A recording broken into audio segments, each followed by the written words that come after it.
You ever see a big growth number and just feel like you're not getting the whole story?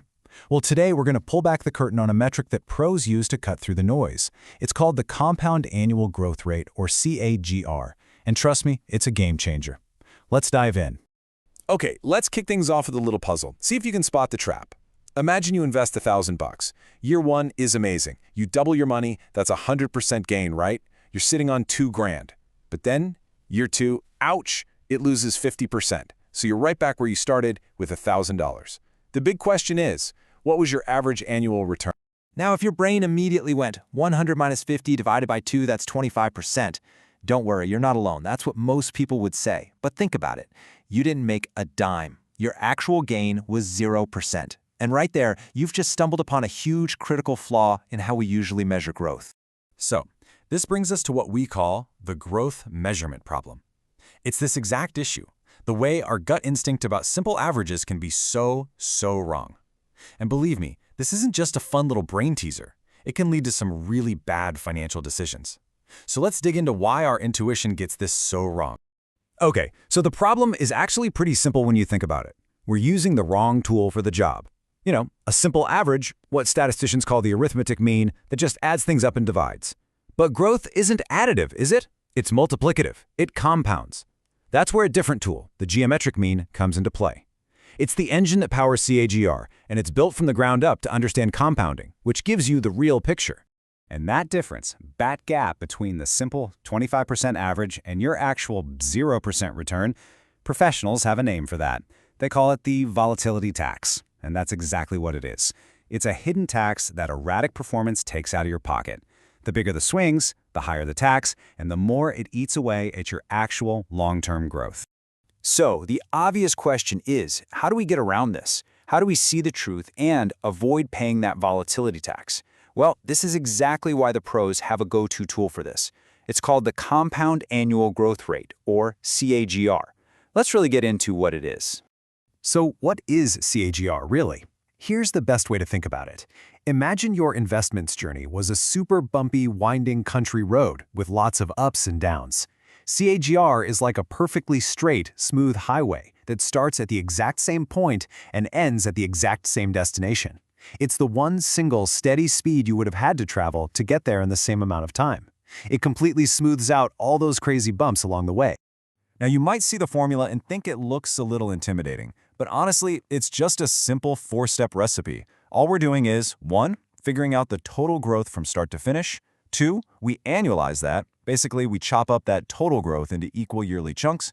3. We turn that chunk back into a rate. And 4. We multiply by 100 to make it a nice, clean percentage. That's it. It's just a way to reverse engineer that smooth highway speed we talked about. Okay, pro tip here. This is the single biggest mistake people make when they try to calculate this, so listen up. That little n in the formula, it's not the number of years you have data for. It's the number of growth periods. So if you're looking at data from the start of 2020 to the end of 2024, that's 5 data points, right? But the growth only happened between those years, so that's 4 periods, 20 to 21, 21 to 22, and so on. Get that wrong and your entire number is just useless.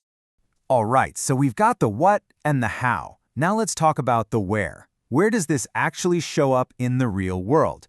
Because I promise you, this isn't some abstract financial concept. It's a tool that gets used every single day in almost every industry.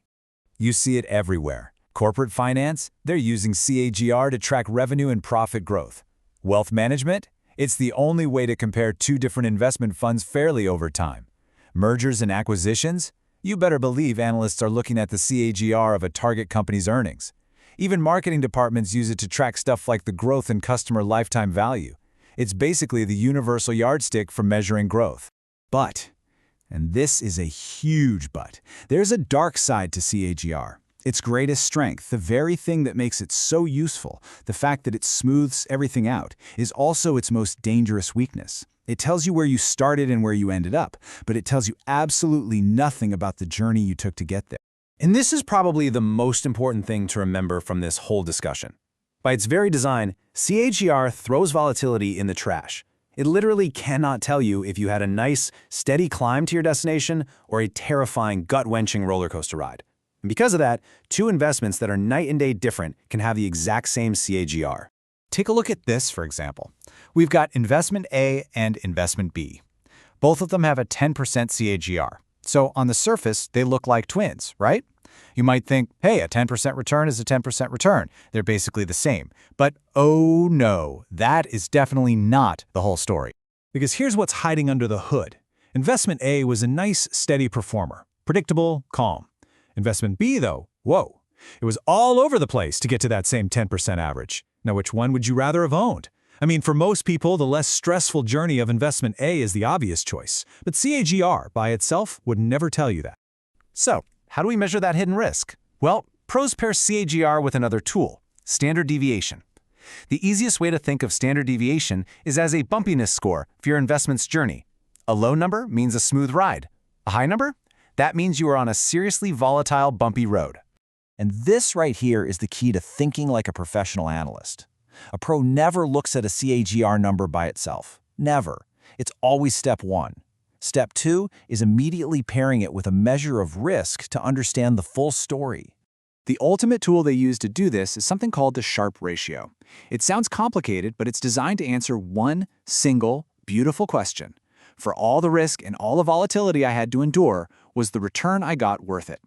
It boils down growth and risk into one number, and as a rule of thumb, a Sharpe ratio over 1 is pretty good. It means you're getting a decent reward for the risk you're taking on.